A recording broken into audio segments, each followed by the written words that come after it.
ഒന്ന് ആത്മഹത്യ ഒന്നിനും പരിഹാരമല്ല. രണ്ട്, ഇതിൽ മാധ്യമങ്ങളിലൂടെയും അല്ലാതെയും വന്ന കാര്യങ്ങൾ മാത്രമേ അറിയുള്ളൂ. പോലീസ് ഇതിൽ കൃത്യമായിട്ടുള്ള അന്വേഷണം നടത്തി എന്താണ് സംഭവിച്ചത് എന്നുള്ളത് കണ്ടെത്തട്ടെ.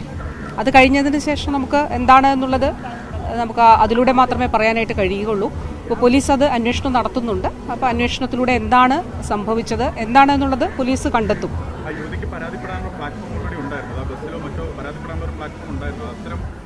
പ്ലാറ്റ്ഫോമുകൾ ഉപയോഗിക്കാതെ നമ്മളത് ആദ്യമേ ഒരു പൊതുമധ്യത്തിൽ പ്രചരിപ്പിക്കുന്നത് അത് നല്ലതാണോ എന്നൊക്കെയുള്ള ചർച്ചകൾ ഉയർന്നിരുന്നുണ്ട്.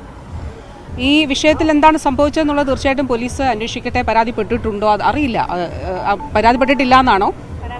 പെട്ടിട്ടില്ല. ഓക്കെ, പരാതിപ്പെട്ടിട്ടില്ലായിരുന്നു. ആദ്യമേ വീഡിയോ എടുത്ത് പോസ്റ്റ് ചെയ്യായിരുന്നു ചെയ്തത്. ആ വണ്ടിക്കകത്ത് തന്നെ ഡ്രൈവറും കണ്ടക്ടറും മറ്റാളുകളൊക്കെ ഉണ്ട്. അങ്ങനെ പരാതിപ്പെടാം, അല്ലെങ്കിൽ പോലീസിന് പരാതി നൽകാം, ഈ വീഡിയോ തെളിവായി നൽകാം.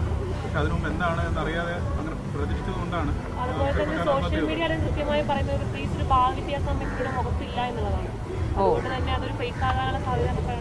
അല്ല, പോലീസ് ഇതിൽ കൃത്യമായ അന്വേഷണം നടത്തും. അതിൽ ഏതെങ്കിലും എന്താണ് അത് അവിടെ സംഭവിച്ചതെന്ന് കണ്ടെത്തിക്കൊണ്ട് അതിൽ തെറ്റ് ഉണ്ടെങ്കിൽ ഈ പറയുന്നത് പോലെ തീർച്ചയായും അതിൽ നടപടി, അത് കേസുമായിട്ട് തന്നെ കേസെടുത്ത് മുന്നോട്ട് പോകുമെന്നാണ് പ്രതീക്ഷിക്കുന്നത്. പോലീസിന്റെ അന്വേഷണത്തിൽ എന്താണ് കണ്ടെത്തുന്നത് എന്നുള്ളത് കാണട്ടെ. ഏത് പക്ഷം നിൽക്കണമെന്നൊരു ആശയക്കുഴപ്പമുണ്ടല്ലോ. ഇപ്പോൾ മിനിസ്റ്ററോടൊന്ന് പറഞ്ഞിട്ട് വന്നതുപോലെ തന്നെ സ്ത്രീകൾ അതിക്രമിക്കപ്പെടുന്നുണ്ട്, അവർക്കെതിരെ നടപടി സ്വീകരിക്കണം. പക്ഷേ ഇത്തരം വ്യാജ പരാതികൾ ഉണ്ടാകുന്നുണ്ടോ എന്നുള്ളത് കൂടി ഒന്ന് മോണിറ്റർ ചെയ്യണ്ടേ? അല്ല, ഈ സംഭവത്തിൽ എന്താണ് സത്യം എന്നുള്ളത് അറിയില്ല. എനിക്ക് നിങ്ങളുടെ കൂട്ട് മാത്രമേ, അല്ലെങ്കിൽ മാധ്യമങ്ങളിലൂടെയും അല്ലാതെയുള്ള കാര്യങ്ങൾ മാത്രമേ അറിയുള്ളൂ. ആ ഒരു സംഭവം വെച്ച് നമുക്ക് എല്ലാ കാര്യങ്ങളും ജനറലൈസ് ചെയ്യാനായിട്ട് കഴിയില്ല.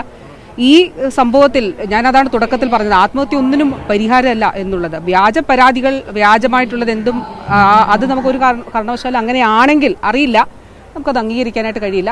പോലീസ് ഇത് കൃത്യമായിട്ട് അന്വേഷിച്ചിട്ട് എന്താണെന്നുള്ളത് കണ്ടെത്തട്ടെ. ഇതിൽ തെറ്റുപറ്റിയിട്ടുണ്ടെങ്കിൽ പോലീസ് കേസെടുത്ത് തന്നെ മുന്നോട്ട് പോകും. അതിൽ യാതൊരു സംശയവുമില്ല.